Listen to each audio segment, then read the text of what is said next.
just never can get my nose right, can they? Likely because they never come close enough to get a good look. What a shame.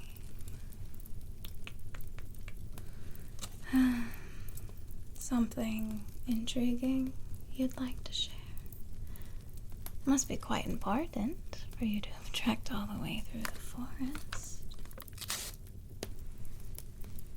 By the looks of it, my crawling crimsons put up quite the fight as you made your way through them.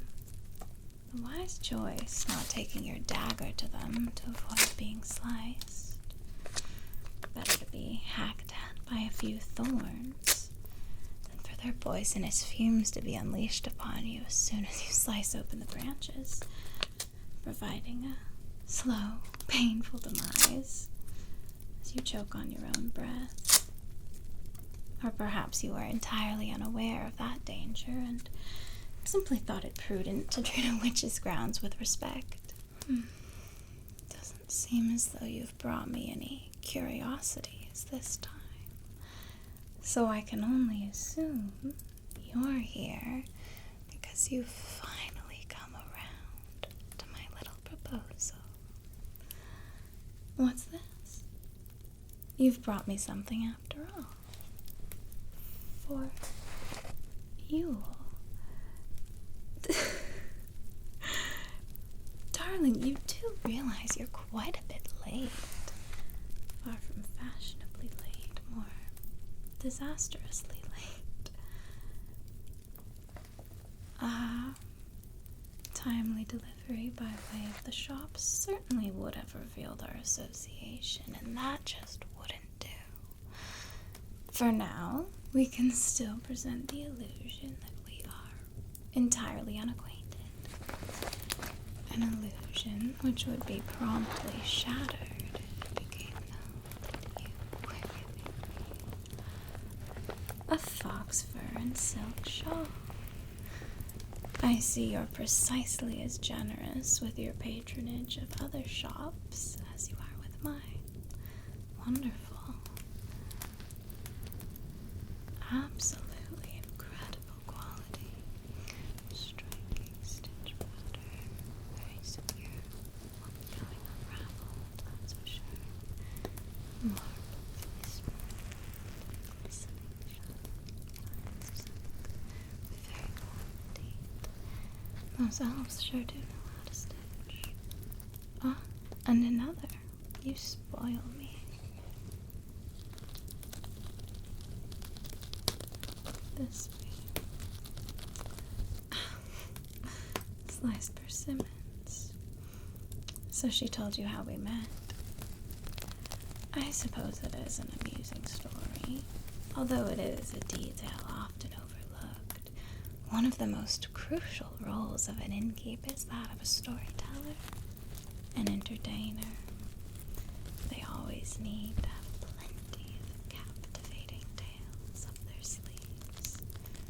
Wanderers from far and wide, with a great expanse between themselves and their homes, they need little more than to feel comforted by a fantastic tale unraveling by the fire while they enjoy a hot meal and a crisp drink.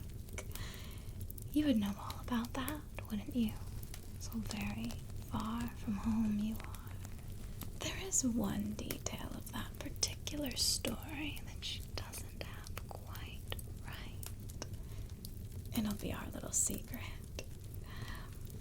She thinks she was fortunate that the persimmon was flawlessly ripe, and that's what won her her life that day. But really, it was absolutely wretched. Easily the foulest fruit I have ever had the displeasure of biting into. But I was fascinated by her. Her complete lack of fear towards me was something I hadn't seen in a very long time. She seemed to have nothing but warmth and a sharp wit. I couldn't let all that go to waste over a bitter persimmon. Oh, you should have tasted it. It was vile. Well, I thank you kindly for your fine gifts. Certainly did not need to go out of your way to do such a thing. But I do suspect that these were not the sole motivation for your visit. So you would like to hear out the rest of my proposal. I'd certainly hoped so. But let's start with a drink, shall we? I can only hope that you won't have the same reluctance towards my hospitality that you so rudely displayed last time. My feelings were absolutely shattered.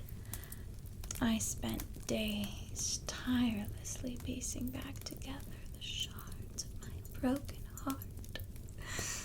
I'm only teasing, dear. Nothing wrong with being prudent. It is true that a few sips of this will have you feeling a touch more receptive to my plans, but there's nothing wrong with that at all when my plans are so perfectly sensible and worthy of being agreed to.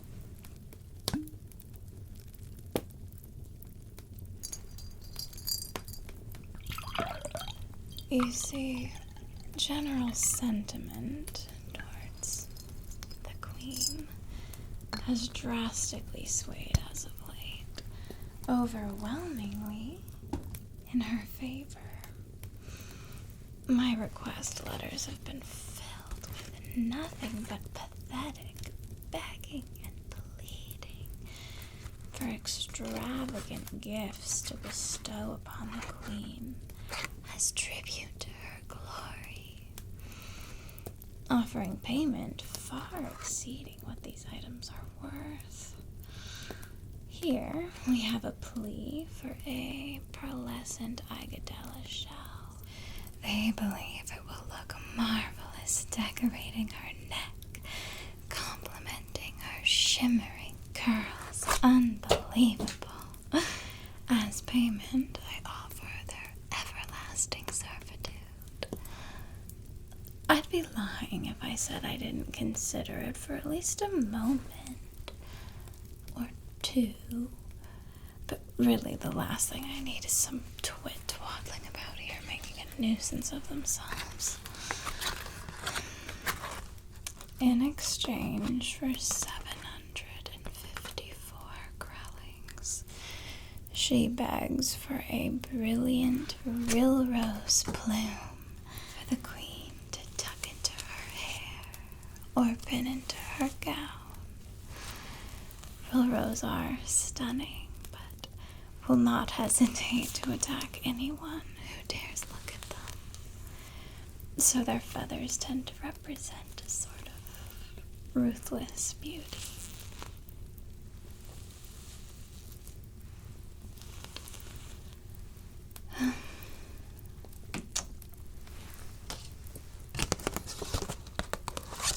He desires a bottle of laurel bloom essence for his royal highness. A highly coveted perfume amongst nobles.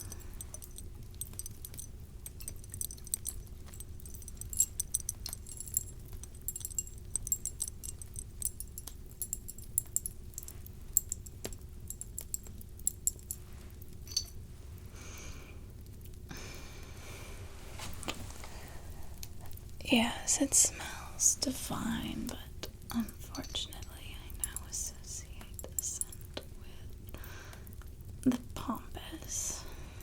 Well, that is quite enough of that, but I assure you there is plenty more where that came from. No, none of these gifts harbor any sort of magical properties. Of course, no one would dare to bestow a forbidden object upon their own ruler. I'm well known for my collection of rare and beautiful, unenchanted items that were simply traded to me in exchange for magic. You might be surprised by the willingness of humans to part with extraordinarily rare treasures in order to obtain the curses they want. But 754 growlings for an unenchanted feather. Either she's exerting some sort of influence through magic, or these townspeople are even more foolish than I'd imagined. Although I'm never one to give these people the benefit of the doubt, I'm nearly certain that a mass adornment spell is at work here. By burning a blend of a few choice ingredients, the kingdom could easily begin to spread this sort of adoration throughout the air, especially amongst its subjects who fail to carry charms, protecting themselves from such influence. The effects are faint here in distant Harvington, but the closer you travel to Lancaster's center, the more powerfully you will detect its sickly sweet scent and feel the warm glow of devotion blossoming in your chest. Adornment magic works most effectively in stages, such that its victims are enslaved gradually enough that they fail to question their own feelings, never wondering why they suddenly feel so very overcome by feelings they never held before. I'm nearly certain she must be planning to poison her subjects with the final step of a fully successful adornment spell for complete, unquestioning devotion and obedience.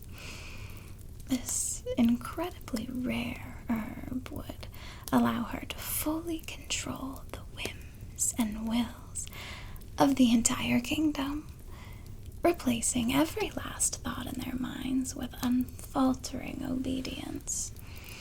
I'm sure she hopes to expand her army by willing her rapidly adoring subjects to persuade others to join in their worship of her rule, promptly eliminating anyone they can find who dares disobey or refuse to pledge loyalty.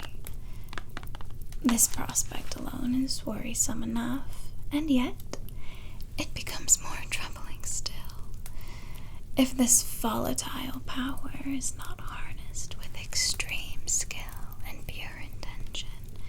Its effects will present not in the form of adoration and loyalty, but instead in memory erasure and possibly even death. I would hope we are now in agreement that this trouble must be handled. Yes. Good. The only end to this madness that I can see is her death, and I would be more than happy to make that a reality. Unfortunately, the castle's wards and security mages seem to form a very tight net. What I need is as much information as possible from the inside. Where are the loopholes, the weak points in her protections? What are her habits? Where does she go? And when? So what I require is for you to make the journey to the kingdom, counsel with the queen herself, tell her that, in fact, that dreadful Nightshade witch did not convince you to carry out some nefarious plot, and instead you simply purchased some protective charm and went along on your merry way. And you are so very filled with regret betraying the queen's noble outlaw of that terrible magic in her kingdom. But you simply could not resist the temptation of having the luck of an enchanted charm on your side, protecting you from danger throughout your perilous journeys, ensuring that your poor, sick, hungry, ugly children would not be left alone in the world or some other pathetic sob story. Willingly, sign an admission of your guilt, involvement in witchcraft. Remain in the kingdom for as long as you can be hosted, extracting as much information as you can manage, and return back to Harbington to dutifully report your findings. Simple. Yes, although simple, it is also extraordinarily dangerous, but exceptional results do require exceptional risks. Wouldn't you agree? You would know that from our little revenge curse on that poor, poor fellow. Although well-deserved, it is quite a shame that he'll have to wander about the rest of his life so entirely sabotaged. By daring to curse such an important figure, we certainly ran the risk of the Queen coming after you. But if she were to do such a thing, she would have long ago.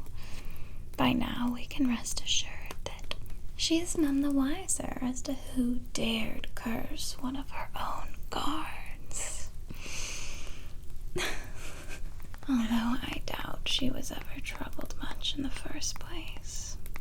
That vapid half-wit sees each and every being in her grasp as nothing more than a pawn, worth only as much as they can further her own standing and completely disposable. How blissfully naive she is. But never mind that. Sit back and enjoy your drink. I'll need to sketch a map for you and chart your path to ensure that you won't get lost.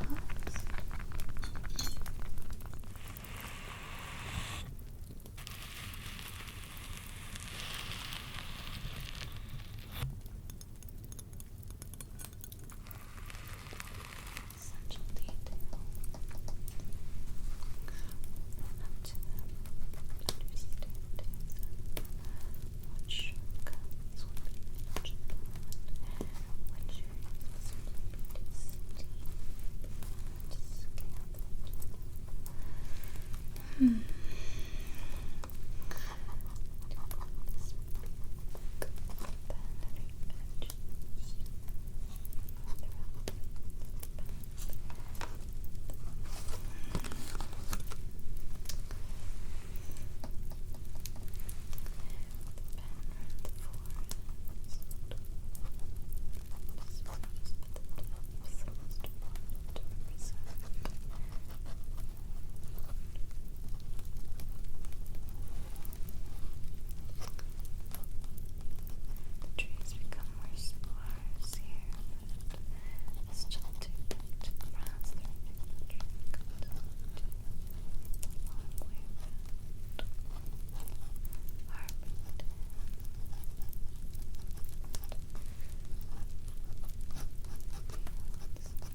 That hatchling of yours is not yet strong enough to make the flight. So, the beginning of your journey must be completed on foot, where the Fenfoss River is too narrow and shallow to be traveled by ship. You must make your way down this narrow, winding path through the edges of the Glenham Mountains and through the depths of the Penrith forests. Then, where the river finally opens up to become wider and deeper at the Agramar Bridge, you'll meet up with a ranger who keeps watch on the marauders. Hardly a neutral location, but I trust you'll manage. You'll be well armed in case you happen to have a run-in with those pesky thieves. I give you a baleen bone dagger with a nifty violetic enchantment to keep its aim true. But do be careful to keep a strong, unrelenting grip, and always keep it stowed away when not in use. If you keep it out of its sheath, it can have a bit of a mind of its own. I may have a scar or two to prove that point.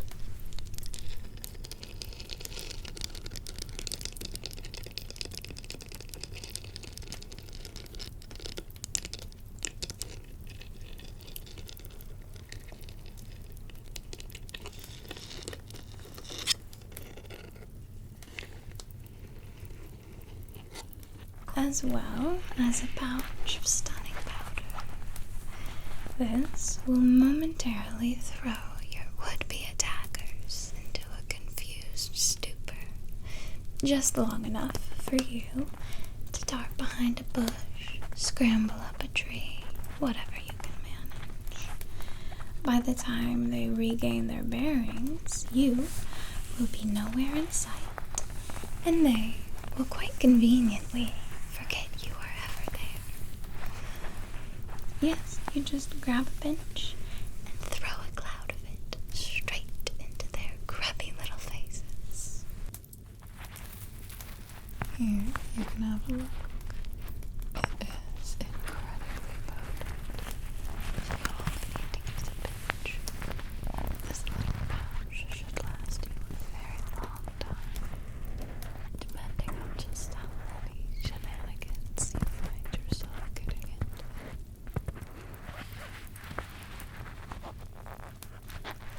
This ranger, she hides in the root falls of old trees. You'll likely be able to find her just here, tucked beneath the craggy umber oak by the ruins left of the bridge.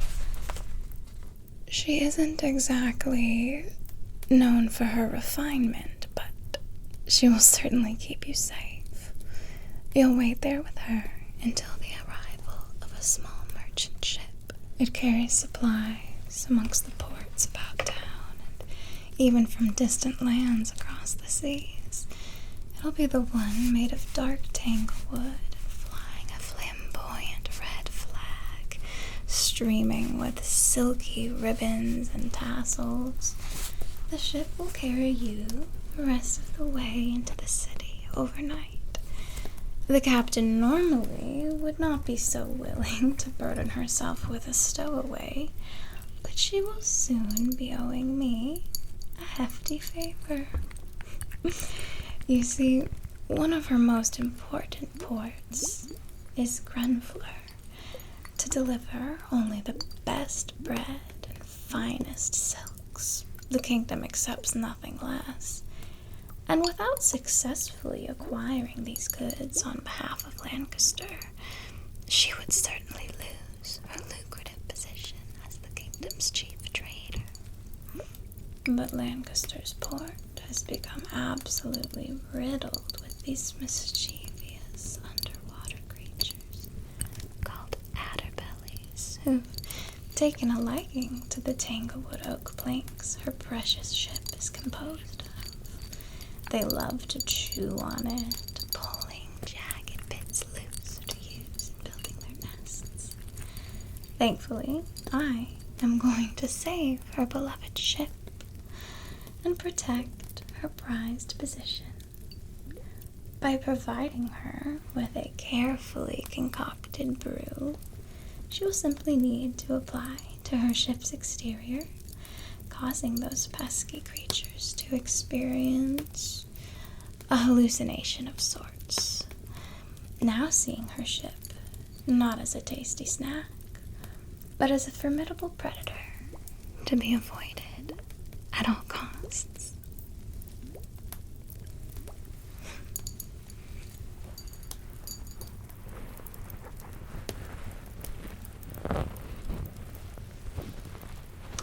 I'll need you to deliver her this parcel.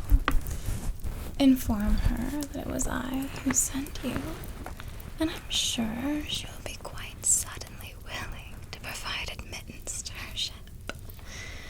Of course, I will also need to supply you with a charm to help protect you from the increasing potency of the adornment as you near the city center. This should be perfect. I'll just need to ensure that this particular cluster is of suitable quality and beautiful translucency, excellent luster, smooth surface, seems to be quite reflective, bouncing the light in a vibrant, scattered manner. The cloudy face is ideal, quite angular structure, subtle variations in shape, not too drastic. Clarity, few instances of embedded soil, which will help to keep the powder grounded and centered.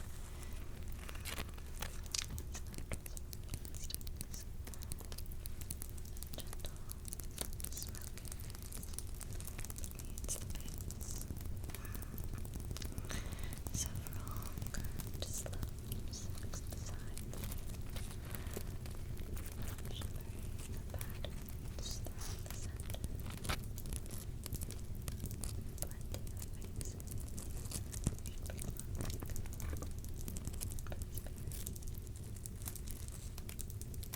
crisp divides between each and every face.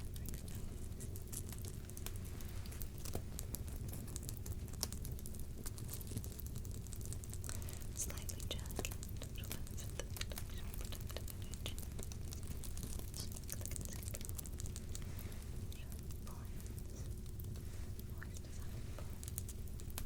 A few thin cracks splintering throughout, but overall very strong, sturdy. Certainly won't shatter. Yes, I think this will do wonderfully for you. One last thing before you leave. You will have to let me take care of those thorn wounds for you. You will be needing your strength after all.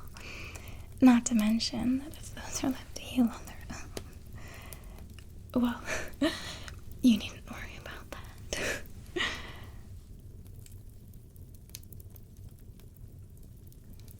Come a little closer, dear. I promise I don't bite, only stab.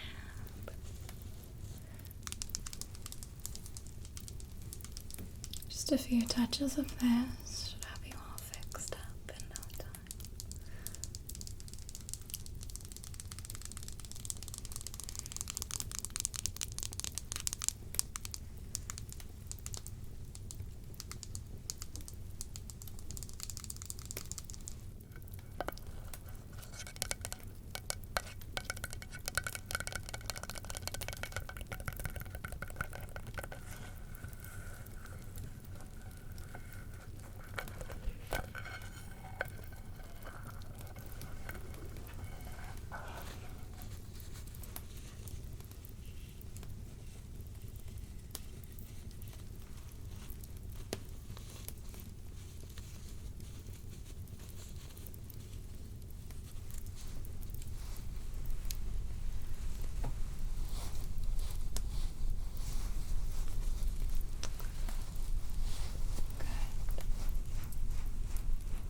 And the other.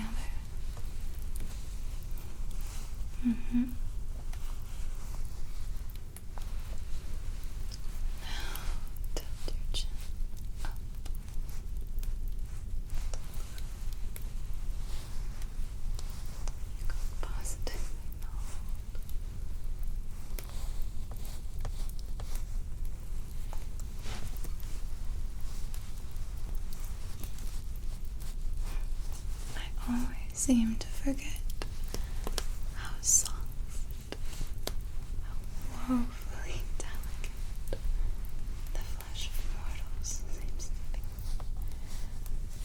However do you manage to navigate this relentless world with such a pathetically vulnerable exterior?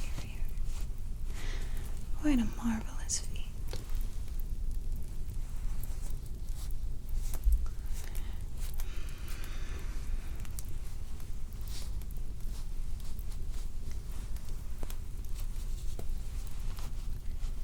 I promise, almost finished. Just a touch more forehead.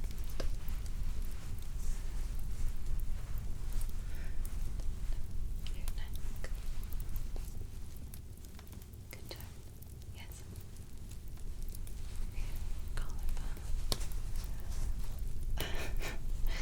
The longer I look, the more I see. You poor thing.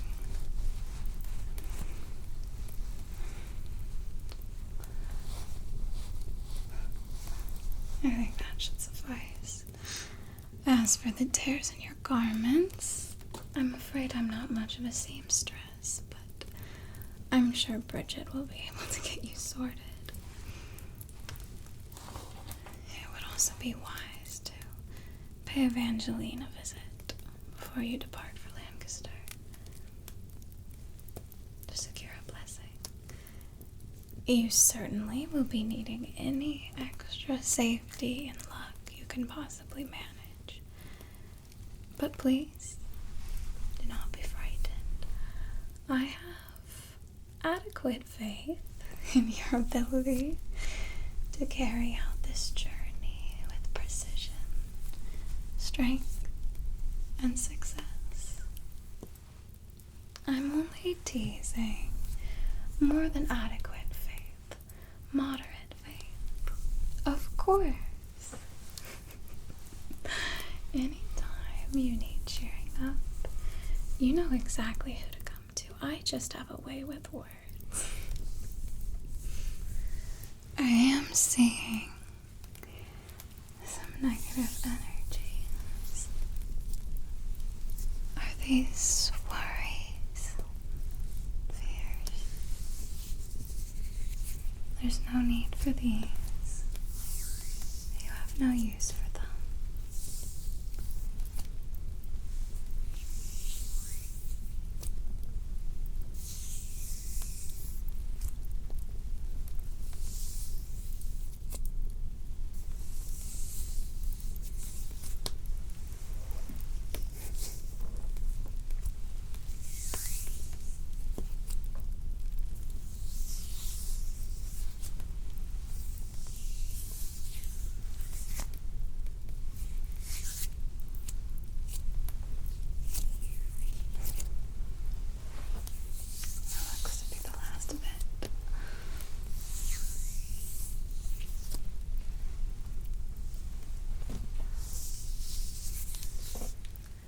Thank you for your